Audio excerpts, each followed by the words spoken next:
अब मैले तपाईलाई अलिकति भिडियोहरु त मैले क्लिपहरु राख्न खोजेको तर के गर्ने क्लासको बाध्यताले अलिकति समय पुग्दैन तर पनि म आज तपाईलाई एउटा हिजो मैले जस्तै एउटा इसी प्रोग्रामिङको बारेमा केही कुराहरु सिकाएको छु र आज मैले तपाईलाई एउटा आइफोन जस्तो अनलाइन प्रोसेस बाट गर्ने तरिकाहरु विभिन्न तरिकाहरु त मैले अनलाइनको विद्यार्थीहरुलाई सिकाइरहेको कुरा हो र त्यसबाट गर्दा पनि र अर्को कुरा अहिले क्यू सिम बाट कसरी गर्छ नर्मलमा तपाईको जस्तो पहिला चिपहरु लागेर सिमहरु लक हुने अथवा चिपहरु राखेर कस्टमरलाई अनलक गरेर दिने गरिन्थ्यो अहिले चाहिँ अब जस्तो सिमबाट पनि अनलक गर्न धेरैलाई थाहा नभएको कुराहरु छ र सरल रूपमा आइफोनमा नर्मली कसरी अनलक गर्ने सिमबाट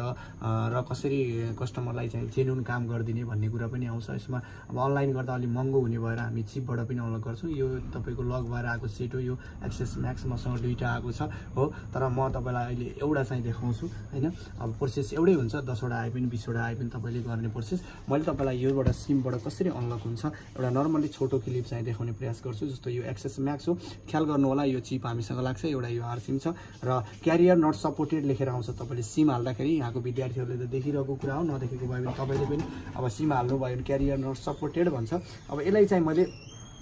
तपाईको यहाँनिर यसलाई यो सिमलाई हाल्छु ठीक छ यो उल्टो सिम लाग्छ ख्याल गर्नु होला सिम अड्किने सम्भावना हुन्छ ठीक छ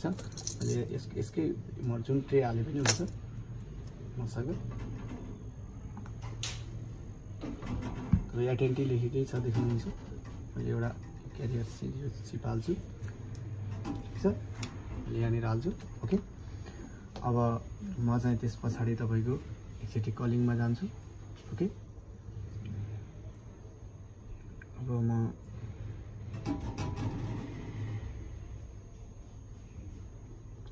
स्टार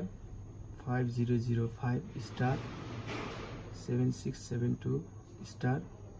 00 # कलिङ गर्छु ठीक छ मेरो यहाँ क्यारियर आछ मैले भनिसके तपाईसँग मसँग एउटा टी को आको एउटा एटेन्टी आको मैले तपाईको यहाँनिर टी मोबाइल भनेर हुनुपर्छ यहाँनिर हेर्न सक्नुहुन्छ यूएसटी मोबाइल भनेर यहाँनिर छ देख्नुहुन्छ ठीक छ यहाँनिर यूएसटी मोबाइल तपाईले यहाँनिर अब एक्सेस म्याक्समा कुन सिलेक्ट गर्ने भन्नु होला यहाँनिर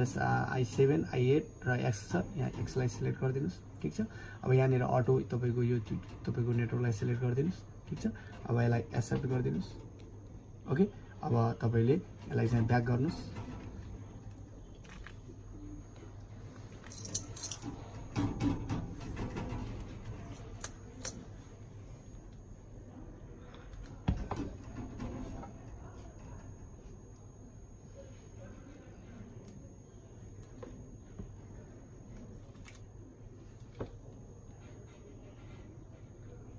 देख्न सक्नुहुन्छ टावर आइसक्यो मेरो यहाँनिर हेर्नुस्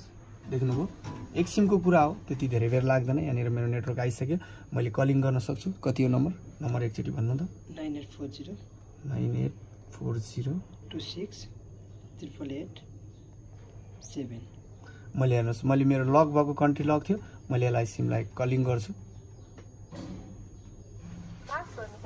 अहिले मेरो भन्नको मतलब मैले सिमले काम गरिसकेको छ मैले यो भनेको तपाईले मजाले चेक गर्न सक्नुहुन्छ अब जस्तै मैले अर्को 9841 मैले अलायन्सकै नम्बरमा हान्न सक्छु यो अलायन्सको नम्बर हो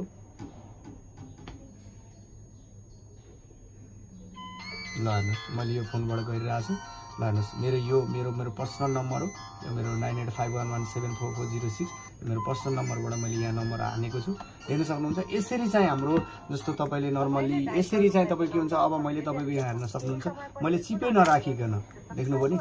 मैले यो चिप अब पहिला के हुन्थ्यो भन्दा तपाईको यो चिप राखेर चलाउने हुन्थ्यो चिप राखेर अनलक गर्ने र चिप राखेर दिनु पर्थ्यो पहिला कस्टमरले त चिप राखेर मान्नुहुन्न अब यो भइसकेपछि तपाईले के भयो फ्याक्ट्री अनलक नै भयो तर एउटा काम कहिले पनि नबिर्सनी कस्टमरलाई भन्न तपाईले यो मोबाइल चाहिँ फ्याक्ट्री रिसेट चाहिँ गर्नु हुँदैन तपाईले यो क्यू सिमबाट अनलक गरेको अब यति भइसकेपछि तपाईले बजारमा जस्तो नर्मली